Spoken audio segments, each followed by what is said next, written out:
Hello friends, welcome back to another video. इस video में हम ब्रह्मांड की उत्पत्ति से संबंधित सिद्धांत है उनको डिस्कस करेंगे। इस पर अनेक सिद्धांत आए हैं कि ब्रह्मांड की उत्पत्ति कैसे हुई, ओरिजिन ऑफ द यूनिवर्स, इसके बारे में कई सिद्धांत आए हैं। इनमें सबसे इम्पोर्टेंट है big bang theory. Big bang theory को इस वीडियो में समझने वाले हैं। तो देखिए, बिग बैंग थ्योरी का सिद्धांत दिया था जॉर्ज लेमेंटियर ने, और इस सिद्धांत की व्याख्या 1967 में रॉबर्ट वैगनर ने की थी। अब हम समझते हैं कि बिग बैंग थ्योरी क्या कहती है, ये सिद्धांत क्या है। तो देखिए, लगभग 13.7 अरब वर्ष पहले ब्रह्मांड एक संपीड़ित यानी एक सूक्ष्म पिंड था जिसमें द्रव्यमान अनंत था। इसमें विस्फोट हुआ, एक महाविस्फोट हुआ, और उस विस्फोट से ऊर्जा, समय, स्पेस और द्रव्यमान की शुरुआत हुई। बिग बैंग विस्फोट के प्रारंभ में ब्रह्मांड का जो तापमान था वो बहुत ज़्यादा था। कुछ समय बाद, लगभग 3 लाख वर्ष बाद में, इसका तापमान 5000 डिग्री केल्विन कम हुआ और ब्रह्मांड ठंडा होने लगा।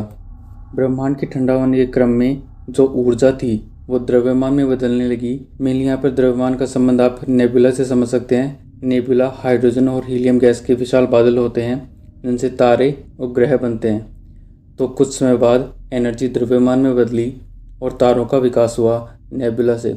मैंने नेबुला पर एक शॉर्ट बनाया है, उसका लिंक डिस्क्रिप्शन में आप देख सकते हैं कि नेबुला क्या होता है। तो बिग बैंग के बाद में जब एनर्जी द्रव्यमान में बदली तो कुछ स्थानों पर द्रव्यमान का घनत्व अधिक था। जहाँ पर द्रव्यमान का घनत्व अधिक था वहाँ पर गुरुत्वाकर्षण बल भी अधिक था और सारी चीज़ें आकर पास में मिलने लगी और इससे तारों का जन्म हुआ। अब तारों का जन्म तो हो गया, लेकिन आसपास कुछ मैटर अभी भी बचा था। वो एक डिस्क के रूप में उन तारों के आसपास घूमने लगा। जो ये डिस्क थी उसमें भी वही सिद्धांत लागू होता है कि द्रव्यमान कहीं पर अधिक और कहीं पर कम था। इससे ग्रहों की उत्पत्ति हुई। यहाँ पर जो मैं द्रव्यमान शब्द का यूज़ कर रहा हूँ उसका मतलब यह नहीं है कि कोई ठोस चीज़ रही होगी। द्रव्यमान हर चीज़ में होता है। हाइड्रोजन और हीलियम गैस में भी कुछ द्रव्यमान होता है। और ब्रह्मांड की उत्पत्ति के प्रारंभ में मेनली गैसेज ही थी।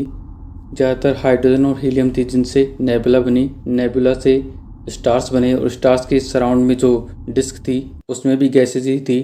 उन गैसों से पिंड या फिर ग्रह बने। और इस प्रक्रिया में हमारा जो सौरमंडल है वो लगभग 5 से 6 अरब वर्ष पहले बना। हमारी पृथ्वी की उत्पत्ति 450 करोड़ वर्ष पहले हुई और पृथ्वी पर जीवन 350 करोड़ वर्ष पहले आया। इन सबको हम और डेप्थ में समझेंगे आगे।